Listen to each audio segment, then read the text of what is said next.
Hello friends, ફિલહાલ ખ્યાતિમાં આપનું સ્વાગત છે। આજે આપણે એવો પેક બનાવવા જઈ રહ્યા છીએ કે જે બધાના ઘરમાં અવેલેબલ હોય અને શિયાળા માટે બહુ જ સારું છે। આપણે દહીંનો પેક એવો બનાવવાનો છે કે જે આપણે એના માટે જો આ દહીં લઈએ છીએ અને એનાથી તમારે ખોડો ઓછો થઈ જશે। વાળમાં ખોડો હશે તો પણ હું 2 જણા માટે બનાવી રહી છું, એટલે એવી રીતના છે। ખોડો ઓછો થશે પ્લસ તમારા વાળ સ્મૂથ થશે, એકદમ સિલ્કી અને સ્મૂથ થશે। જેને કહેવાય ને એકદમ સિમ્પલ હેર સ્પા ટાઈપનું જ છે આ, પણ એકદમ ઇફેક્ટિવ છે। પછી તમે અહીંયા તમારા વાળના પ્રોબ્લેમના હિસાબથી બધા વસ્તુઓ એડ કરી શકો છો। હવે જે તમે ખ્યાલ હોય તો હું અહીંયા તમને ફોટો બતાવીશ કે મામાઅર્થનું જે ઓનિયન જે માસ્ક છે ને, ઓનિયન માસ્ક આવે છે મામાઅર્થનું, એમાં આવી રીતના જ યુઝ કરેલું હોય છે, પણ અમુક વસ્તુઓનું ચેન્જીસ છે એમાં। એ તો જો કે માર્કેટ લેવલનું હોય એટલે ફરક પડે, એમાં ક્રીમ બેઝ લીધું હોય, કન્ડિશનર બેઝ ને બધી વસ્તુઓ લીધી એ લોકોએ।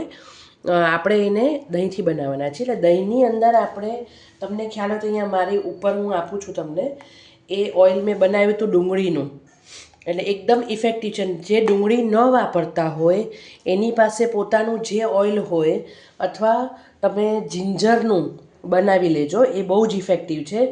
વાળનો ગ્રોથ પણ કરશે અને વાળને બહુ જ સરસ ઇફેક્ટિવ બનાવશે, સ્મૂથ કરશે અને ગ્રોથ સરસ કરશે। અહીંયા હું 2 થી 3 ચમચી અહીંયા ડુંગળીનું તેલ નાખું છું। હવે એ આની સાથે મળીને વાળને સ્મૂથ કરશે અને વાળનો જે ગ્રોથ હોય ને એને બૂસ્ટ કરશે। પછી અહીંયા આપણે બીજી જે વસ્તુ છે એ આપણે અહીંયા વિટામિન ઈની કેપ્સ્યુલ લઈએ છીએ। અહીંયા હું 2 વિટામિન ઈની કેપ્સ્યુલ લઉં છું। આ મેડિકલ સ્ટોરમાં મળી જશે, ન હોય તો પણ તમારે ચિંતા કરવાની જરૂર નથી, કોઈ વાંધો નથી।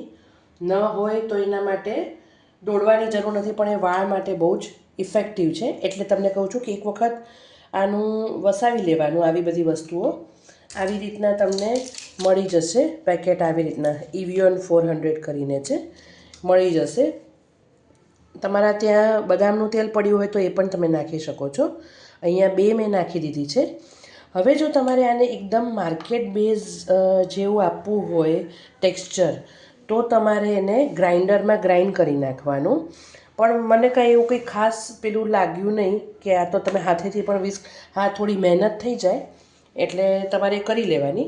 હવે માર્કેટમાં જે મળે છે એની અંદર તમને ખોડો ન થાય, એકચ્યુઅલી દહીં જ ખોડો ન થાય એના માટે વપરાતું હોય છે, પણ છતાં તમને લોકોને બહુ જ વધારે પડતો ખોડો હોય કે એવું હોય તો તમે એપલ સાઇડર વિનેગર પણ નાખી શકો છો। મને એવું કશું નથી એટલે હું નથી નાખતી। એપલ સાઇડર વિનેગર આવે છે, એ 1 ચમચી જેવું નાખી શકો છો, એટલે તમારો ખોડો પણ દૂર થશે, વાળ સોફ્ટ થશે, વાળને એકદમ જ સરસ ટેક્સચર આવશે અને ખૂબ જ સરસ વાળ થશે, તમારા સ્મૂથ થશે। હવે એની અંદર આપણે 1 ચમચી જેટલું માર્કેટ બેઝ એલોવેરા ઓપ્શનલ છે, તમારે નાખવું હોય તો। હું ઓવરઓલ આ સરસ એક પેક બને એવી રીતના કરું છું હેર માટે, એટલે તમારે લોકોને કરવું હોય તો જ કરવાનું, બાકી જરૂર નથી, બરાબર? તો એ હું નાખી રહી છું, લગભગ 1 થી 2 ચમચી જેવું મેં નાખી દીધું છે, બરાબર? હવે આપણે એને મસ્ત મિક્સ કરી લઈએ। અહીંયા આપણું આખું પેક મિક્સ થઈ ગયો છે। હવે એને વધારે ઇફેક્ટિવ બનાવવા માટે હું અહીંયા રોઝમેરી ઓઇલ નાખું છું। તમારી પાસે હોય તો નાખવાનું, નતર સ્કીપ કરશો તો ચાલશે। યુકેલિપ્ટસ છે, એ કંઈ પણ નાખવું હોય તો નાખવાનું। હું આ એટલા માટે નાખું છું કે મારે બધા પર્પઝ સોલ્વ થાય, હેર ગ્રોથ બી થાય અને હેર સ્મૂથ થાય ને બધું મારું પર્પઝ સોલ્વ થઈ જાય, એટલા માટે હું નાખું છું અંદર। એટલે એને પણ નાખીને આપણે મિક્સ કરી લઈએ છીએ। હવે જો આટલી તો કન્સિસ્ટન્સી સરસ થઈ ગઈ છે, તમારે હજી સ્મૂથ કરવી હોય, તમે જે એગ નાખતા હોય ને એ વધારે બેનિફિશિયલ બનાવવા માટે જે નાખતા હોય એ આની અંદર ઈંડું બી નાખી શકો છો તમે, એકદમ આ પેક એકદમ જ પાવરફુલ થઈ જશે। બીજું, તમારે આ વસ્તુ એટલી બધી સરસ તમારા વાળમાં કરશે ને કે તમે સ્કાલ્પથી લઈને એકદમ એના મૂળ સુધી કરી શકો, નીચે વાળના છેડા સુધી, તો તમારા સ્પ્લિટ એન્ડ્સ પણ નહીં થાય। સ્પ્લિટ એન્ડ્સ એટલે તમને આઈડિયા આવશે જ કે 2 મોઢાવાળા જે વાળ છે ને એ તમારા નહીં થાય। તો એ તમે ચેક માથેથી લઈને એટલે મતલબ સ્કાલ્પથી લઈને સીધું તમે છેડા સુધી કરશો તો તમારા વાળ બહુ જ સરસ થઈ જશે. આ એક જ વસ્તુ એવી છે કે તમે ઘરમાં બધાના અવેલેબલ હોય જ છે. હવે આને લગાડવાનું કઈ રીતના, તો જ્યારે માથે નાહવાનું એટલે કે હેર વોશ કરવાના હોય તમારે, ત્યારે તમારે અડધો કલાક પહેલાં આને તમારા વાળમાં વાળના મૂળમાંથી લઈને છેક વાળ નીચે છેડે સુધી લગાડી લેવાનું છે અને પછી એને તમારે શેમ્પૂ કરી લેવાનું છે. એટલે તમારી વાળની જે અંદરની ચામડી સ્કાલ્પની હશે ને એ સ્મૂથ પણ થશે, એમાંથી ડેન્ડ્રફ પણ જતો રહેશે અને તમારા વાળ એકદમ નીચેથી બે છેડા જે ફાટેલા હોય છે ને એ પણ રિપેર થઈ જશે. તો તમે આવી વસ્તુ ઘરની વસ્તુઓ પણ સેટલ કરી શકો છો.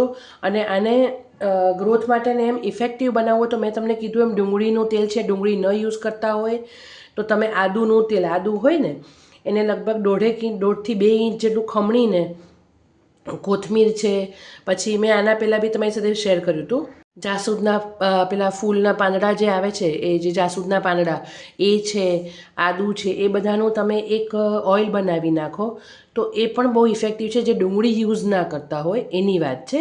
મને ડુંગળીમાં કોઈ જ પ્રોબ્લેમ નથી, કેમ કે એને તમે જો સારી રીતના યુઝ કરો ને તો હેરફોલ કંટ્રોલ કરે છે ડુંગળીનું તેલ. એટલે જેને ફાવતું હોય ને એને તો યુઝ કરવું જ જોઈએ. ઓવરઓલ આ સસ્તું અને સિમ્પલ, લગભગ તમારું જેને કહેવાય ને કે 30 રૂપિયાથી 50 રૂપિયાની અંદર તમારો આ પેક બનીને રેડી થઈ જાય છે, જે તમારા વાળને સ્મૂથ પણ કરશે, વાળનો ખોડો મટાડશે અને વાળનો ગ્રોથ પણ કરશે. તો આવી વસ્તુઓ તમે ઘરમાં આરામથી કરી શકો છો, એ પણ વિધાઉટ કોઈ એક્સપેન્સિવ ટ્રીટમેન્ટ કર્યા વગર. બરાબર છે? તો મારા કહેવાથી આવી બધી વસ્તુ યુઝ કરજો. તમને થશે કે તમે રોજ આટલું બધું યુઝ કરો છો, શું યુઝ કરવાનું અમારે આટલું બધું એમ. તો એના માટે એટલા માટે કે ભાઈ જેની પાસે જે અવેલેબલ હોય, ના હોય જેને કોઈ પ્રોબ્લેમ એવો અલગ હોય એવી વસ્તુ યુઝ કરી શકે, એટલા માટે હું જુદા જુદા તમને પેક શેર કરું છું જેનાથી આઈડિયા આવે. એટલે મારા કહેવાથી 100% આ વસ્તુ કરી જોજો. તો ફ્રેન્ડ્સ, આવી જ નવી નવી રેમેડી રેસિપીઝ જોવા માટે મારી ચેનલને લાઇક કરો, શેર કરો અને સબસ્ક્રાઈબ કરો. Thanks for watching.